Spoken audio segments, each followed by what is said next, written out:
और ईमानी, एक तरफ जहां अफगानिस्तान में हालात हमने देखे, लेकिन दक्षिण अफ्रीका में भी हालात बहुत ज्यादा सामान्य नहीं है। बिल्कुल, जिस तरह से हम यहां पर बता दें कि मौत का आंकड़ा यहां पर लगातार बढ़ता जा रहा है और जो जानकारी अब तक मिल रही है कि 212 जो है वो अब तक सामने आ चुकी है, इनकी पुष्टि हो चुकी है। क्वाज़ुलु नटाल की अगर बात करें तो यहां पर कुल 180 मौतें हुई हैं और गौटेंग प्रांत में कुल 32 मौतें हुई हैं। 2500 से ज्यादा लोगों की गिरफ्तारी भी इस दौरान हुई है। विवेक, बिल्कुल, और ये सब कुछ शुरू हुआ पूर्व राष्ट्रपति जैकब जुमा की गिरफ्तारी के बाद, और उसके बाद लोग भड़क गए और उसमें भारतीयों को भी बड़े पैमाने पर निशाना बनाया गया, जिस पर भारतीय दूतावास और भारत सरकार लगातार दक्षिण अफ्रीका के संपर्क में है।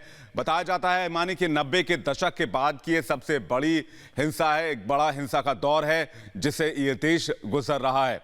और ये तस्वीरें आप देखिए, इस तस्वीर में आपको दूर दूर तक गाड़ियां, लोग सड़कों पर जमा नजर आएंगे और अफरा तफरी का माहौल आपको दिखेगा। ये दक्षिण अफ्रीका की ये तस्वीरें जो सोचने पर और चिंता करने पर मजबूर कर रही हैं।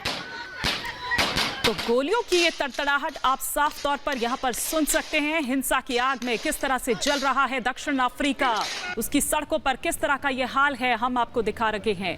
आपको बता दें कि पूर्व राष्ट्रपति जैकब जुमा के जेल जाने के बाद से ये लोग भड़के हुए हैं और जो हिंसा यहां पर हुई है उसमें अब तक 212 लोगों की मौत हो चुकी है और माना जा रहा है कि ये आंकड़ा भी और ज्यादा बढ़ सकता है।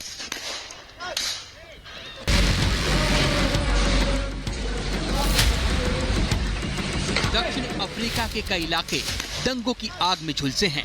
जमकर हिंसा, आगजनी, लूटपाट हुई है। हालात इतने बिगड़ गए हैं कि दक्षिण अफ्रीका में जरूरी वस्तुओं की सप्लाई में भी बाधा होने लगी है। हिंसा ने इतना विकराल रूप ले लिया है कि 200 से ज्यादा लोगों की अब तक मौत हो चुकी है। क्वाज़ुलु नटाल में कुल 180 मौतें हुई हैं। गौटेंग प्रांत में 32 लोगों की जान जा चुकी है। पुलिस अधिकारियों ने जानकारी दी है कि 2500 से ज्यादा लोग गिरफ्तार हो चुके हैं। दरअसल पूर्व राष्ट्रपति जैकब जुमा की गिरफ्तारी के बाद से ही कई शहरों में जबरदस्त दंगे हुए हैं। जैकब जुमा को 15 महीने की जेल की सजा सुनाई गई है। उन्हें अदालत की अवमानना के आरोप में जेल भेजा गया है। उनके समर्थक इसका विरोध कर रहे हैं। दंगों की शुरुआत क्वाज़ुलु नटाल शहर से हुई, जो पूर्व राष्ट्रपति जुमा का गढ़ माना जाता है। इस हिंसा की चपेट में भारतीय भी आ रहे हैं।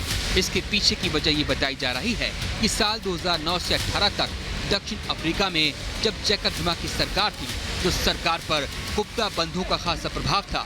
इसी दौरान जुमा और उनकी सरकार पर भ्रष्टाचार के कई आरोप लगे थे।